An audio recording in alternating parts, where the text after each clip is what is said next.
Assalomu alaykum yurtdoshlar. Bugun e'tiboringizga bor yo'g'i 5 sotix yer maydoniga mo'ljallab chizilgan 2 qavatlik 10 ta xonadan iborat bo'lgan uy proyektini namoyish qilmoqchiman. Avvalo videomizni boshlashdan oldin sizlardan bittadan like, podpiska va o'z fikrlaringizni kommentariyalarda qoldirib ketsangiz, keyingi videolarda sizlarning xohishlaringizdan kelib chiqib videolar tayyorlashga harakat qilaman.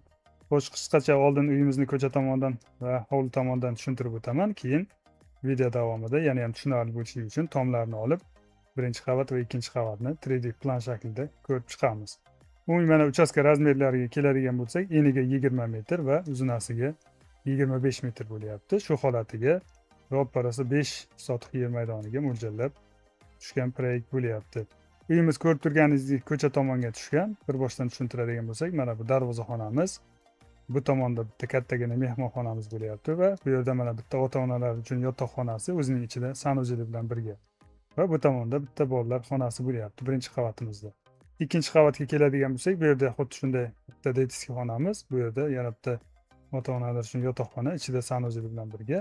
Va mana bu yerda kattagina hol bor. Mana bu ikkalasi bitta katta holni tashkil qiladi. To'g'ri balkonga chiqadigan mana o'zining eshiklari bilan birga bo'lyapti. Hovli tomondan tushuntiradigan bo'lsak, mana bu tomondan qaraydigan bo'lsak, e'tibor bergan bo'lsangiz, mana bu devor bilan ikkiga ajratilgan hovlimiz. Mijozimiz qo'y boqishga juda ham qiziqar ekan, shuning uchun alohida devor qilib bu tomonini molxona, qo'yxona sifatida keyinchalik foydalanaman deb hozircha mana shunday joy qoldirib ketdik. Va mana bu yerdan qaraganda ham, bu tomonda mana hovlidan qaraganda ham bu tomon ko'rinmaydi, juda ham chiroyli ko'rinib turadi. Alohida mana bu kalitka tomondan mol qo'ylar to'g'ri bu tomonga o'tib ketaveradi. Xo'sh, qisqacha bu yoqdan ham tushuntiradigan bo'lsak, to'g'ri mana darvozaxonadan to'g'ri kirib kelamiz. Kirganimizda bu tomonda alohida yana bitta uyimizga kiradigan zaposnoy kirish qismimiz bor. Mana ikkita uchta zina bilan kiriladi. Mana bunisi boyaga aytganim mehmonxonamiz. Bu yerda mana zinadan to'g'ri chiqamiz, mehmonxonaga ketiladi. Va mana bu yerda ham bitta zinamiz bor. Ikkinchi qavatga chiqib, mana bu tomondan mana aylanib chiqib, bu yerda bitta kichkinagina balkonchamiz bo'lyapti va mehmonxonaga ham to'g'ri shu yerdan ham kirsa bo'ladi. Uyni ichidan ham alohida kirsa bo'ladi. Hozir uni ko'rsatib o'taman. Va bu yerda mana yozda o'tiradigan ayvonimiz bor. Tapchan, chiroyli, bemalol. Yaqin mehmonlar kelganda ham mana shu yerda bemalol o'tirib foydalansa bo'ladi. Va buning davomida yozgi oshxonamiz, mana bu yerga chiroyli qilib yozgi oshxonani joylashtirsa bo'ladi, tandir o'choqchalarni. Va shu yerni o'zidan to'g'ri podvalga tushib ketamiz. Faqat mana bu ayvonimizdagi podval bo'lyapti, lekin ehtiyojga qarab qolgan xonalarni mana bu mehmonxonani tagini ham podval qilib yorsa bo'ladi.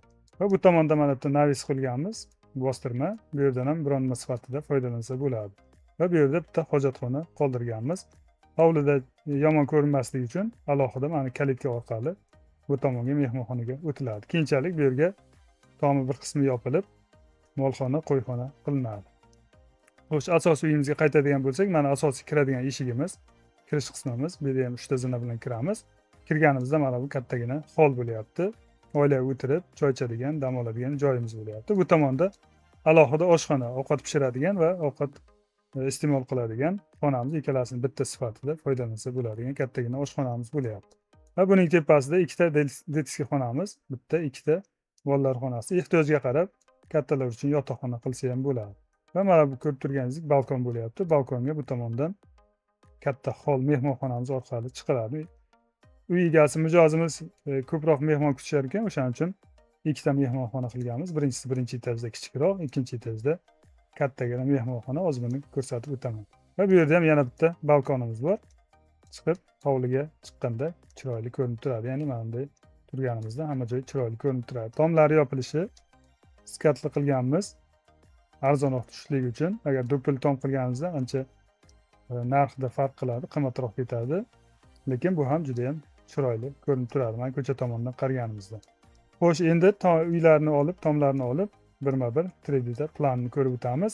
Aytish esimdan chiqdi. Mana bu yerda ham qisqacha material xarajatlarini ham keltirganman. Kimga ko'rinayotgan bo'lsa, betonimiz 125 kub beton ketadi. Mana shu uyimizga общий hammasini hisoblaganimizda 45 ming dona atrofida pishgan g'isht ketadi, paltarashga g'ishtdan. Va unga ketadigan armaturalarimiz, beton, regel kolonna, podushkalarimizga ketadigan armaturalarimiz 4,5 ming metr atrofida har xil qalinlikdagi armatura ketadi. Va tomimizning kvadrati общий hisoblaganda uyniki ham mana bu bostirma ayvonlarnikini hammasini hisoblaganda 360 kvadrat atrofida tunuka sarflanadi. Endi tomlarni olib, planini ko'rib chiqamiz. Xo'sh, birinchi etaj va ikkinchi etajni ham olamiz. Mana tepadan qaraganda mana shunday holatda bo'lyapti. Buni endi bir boshdan tushuntirib o'taman. Darvozaxonaga to'g'ri kiramiz. Mana kirganimizda bitta mashina mana bu yerda turadi va bu tomonimizda mehmonxona bo'lyapti. Mana ko'cha tomonga va darvozaxonamizga qaragan ikkita derazasi bo'ladi. Bu yerga kirish mana bu ayvondan bo'ladi. Kirganimizda mana tagidan mana bu yerdan to'g'ri kiramiz. Bu tomonga yozgi o'tiradigan ayvonimizga o'tib ketamiz birato'la. Va birato'la mana bu zinadan to'g'ri ikkinchi qavatimizga ham chiqib ketamiz shu joyning o'zidan. Xo'sh, bu tomonimizga o'tadigan bo'lsak, bu yerda mana yana bitta kiradigan qismimiz bor. Asosiy uyimizga ikkita kiradigan qismimiz bor. Bunisi va mana bunisi bo'lyapti. Bu yerdan kirganimizda bitta koridor bo'ladi. To'g'ri ketadigan bo'lsak, mana zinadan ikkinchi qavatga chiqib ketamiz. Va undan oldin chap tomonimizda bitta yotoqxonamiz. Mana ota-onalar yotoqxonasi ko'cha tomondan qaraganda mana bu xonamiz. O'zini ichida mana bu sanuzel bilan birga bo'lyapti. Va общий sanuzelimiz bu tomonda mana birinchi qavatimiz uchun va buning davomida zina tagidan yonidan o'tamiz. Bu bolalar xonasi bo'lyapti. Ya'ni ko'cha tomondan qaraganda mana bu derazamiz bo'lyapti. Va undan tashqari to'g'ri mana prayomdan o'tadigan bo'lsak, asosiy holga kiramiz. Mana holda o'tirganimizda hamma tomonimiz mana shunday chiroyli ko'rinib turadi. Hovlimiz ham, hatto darvozaxonamiz ham mana bunday ko'rinib turadi holda o'tirganimizda. Va hovlimizga mana bu eshik orqali hovli tomondan ham to'g'ri mana bunday kirib kelsak bo'ladi. To'g'ri mana bu yerdan kiramiz. Ehtiyoj bo'lsa bu tomonda yana darvozaxonaga to'g'ri chiqib ketsak bo'ladi. Va buning yonida kattagina oshxonamiz. Mana masalan bu devorga yoki mana bu devorga oshxona mebeli joylashtirilsa, G shaklida joylashtirsa ham bo'ladi kattagina. Va o'rtada stol qo'yib o'tirsa bo'ladigan joy bo'lyapti. Holimizda ham xuddi shunday mana bunday divan qo'yadigan bo'lsak, uglovoy divan yo bu tomonga yoki bu tomonga qo'ysak, mana bu yerga yoki televizor qo'yib oilaviy o'tiradigan xona qilsak bo'ladi. Va bu yog'i mana ayvon boya aytganimdek, buning davomida podvalga tushadigan joyimiz mana to'g'ri podvalga tushib ketamiz va bu yerda yozgi oshxonamiz. Va bu devorning orqasida og'ilxonalarimiz, molxonalarimiz, hamma narsalar o'sha tomonda pana bo'lib turadi. Umumiy hisobda birinchi etajimiz mana shunday holatda bo'lyapti. Tushunarli bo'lgan bo'lsa, endi ikkinchi etajni ko'rib chiqamiz. Mana ikkinchi etajimiz.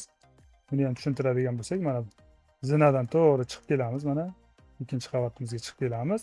Va ikkinchi qavatga chiqishimiz bu tomondan ham bo'ladi. Mana ya'ni bu aytganimdek, mana ayvondan to'g'ri aylanib kelib, mana bu yerdan zinadan to'g'ri chiqadigan bo'lsak, mana bu yerda kichkinagina balkonchamizga ham chiqamiz. Shu balkonning o'zida mana kattagina mehmonxonamiz, regil kolonna qilingan katta общий bitta mehmonxonamiz bo'lyapti.